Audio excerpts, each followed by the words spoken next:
Everyone, welcome to news for information. Now Bihar आगामी बहुत सारा एग्ज़ाम, जैसे बिहार एसआई का भी निकल चुका है, टीचर्स का तो है ही। इसमें आप लोगों ने देखा कि जीके जीएस के ज़्यादातर प्रश्न रहेंगे। उसी को ध्यान में देखते हुए टेस्ट सीरीज चल रहा है, जिसमें से इससे पहले का जो टेस्ट सीरीज 2 होगा, इसमें 6 प्रश्न को हम लोग डिस्कस कर चुके थे। आज हम लोग 7, 8, 9 और इसी तरह का शेष बचा हुआ है। टॉप 10 जीके करके आता है, तो उसको आप लोग ज़रूर देखा कीजिएगा। 7वां क्वेश्चन जस्ट सामने है। लोकहितवादी उपनाम से इनमें से कौन से जाने जाते हैं? Very important. ऑप्शंस ए है जयप्रकाश नारायण। बात करें जयप्रकाश नारायण को, तो जयप्रकाश नारायण को जाना जाता है लोकनायक के नाम से। लोकनायक अगर आता है तब आप आंसर करते हैं जयप्रकाश नारायण।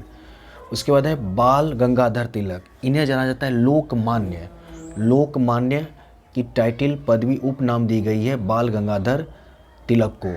और यहाँ ऑप्शन सी जो दिख रहा है गोपाल कृष्ण देशमुख, इनका उपनाम है लोकहितवादी।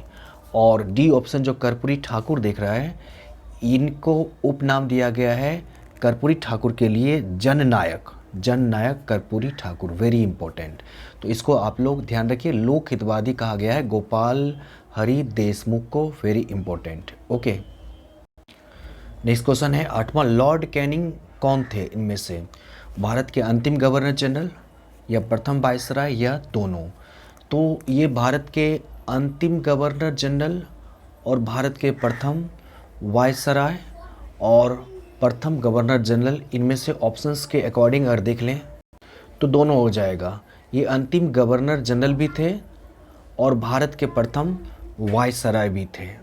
लेकिन अगर पूछता कि भारत के प्रथम गवर्नर जनरल कौन है, तो William Bentinck, Lord William Bentinck बोलते हैं। क्यों? क्योंकि 1856-57 में जाके क्या होता है कि गवर्नर पद को वायसराय में चेंज कर दिया जाता है। ठीक है, तो उस समय ये हो जाता है अंतिम गवर्नर जनरल लॉर्ड कैनिंग, और चूंकि उस समय वायसराय नाम दिया जाता है, इसलिए भारत के प्रथम वायसराय हो गए लॉर्ड कैनिंग, वेरी इंपॉर्टेंट। और विलियम बेंटिक हमने बता दिया कौन थे, तो भारत के प्रथम गवर्नर जनरल थे। और प्रथम भारतीय गवर्नर जनरल के पूछता तो सी राजगोपालचारी, याद रखिएगा, वेरी इंपॉर्टेंट, सी राजगोपालचारी। अगला प्रश्न है किसने अपनी राजधानी मुर्शिदाबाद से मुंगेर स्थापित या स्थानांतरित किया था? मीर जाफ़र, ये मीर जाफ़िर, लॉर्ड क्लाइव शब्द याद रखिए। लॉर्ड क्लाइव ये सेनापति थे जब प्लासी का युद्ध हो रहा था 1757 ईस्वी में। तो उसके बाद ये बंगाल पर अधिपत्य हो जाता है, अधिकार हो जाता है, और रॉबर्ट क्लाइव जो है मीर जाफ़र को पूरा सुपुर्द कर देता है देखरेख करने के लिए शासन। लेकिन मीर जाफ़र को हरा देते हैं अंग्रेज, और 1760 ईस्वी में जाकर के मीर कासिम को दे दिया जाता है शासन करने के लिए। तो मीर कासिम क्या करते हैं कि ये अपनी राजधानी स्थानांतरित करते हैं, बंगाल के मुर्शिदाबाद से हटा करके बिहार मुंगेर स्थापित कर लेते हैं। मुंगेर के लिए ही दूसरा शब्द कहीं आपको मिल जाएगा मुगदलपुर, तो याद रखिएगा, वेरी इंपॉर्टेंट। प्लासी का युद्ध, मीर जाफ़र और मीर कासिम।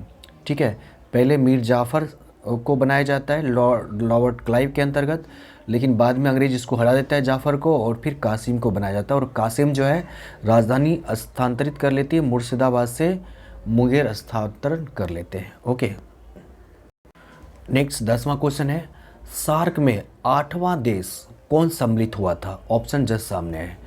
तो सार्क का फुल फॉर्म होता है south Asian association for regional corporation, दक्षिणी एशियाई सहयोग संगठन देशों का ये समूह है। तो शुरुआती समय जब सार्क की स्थापना की गई 1885 ईस्वी में, 7 से 8 दिसंबर 1885 ईस्वी में सार्क की स्थापना की जाती है। तो उस समय संस्थापक देश में 7 कंट्री थे, 7 देश थे। लेकिन एक देश जो बाद में सार्क में आकर सदस्य बना, वो है इनमें से अफ़गानिस्तान। अफ़गानिस्तान 8वां देश है जो सार्क में सम्मिलित हुए, तो इसको याद रखिएगा। बाकी भूटान भी सदस्य है, मालदीव भी है, और पाकिस्तान भी है जो पहले से ही है।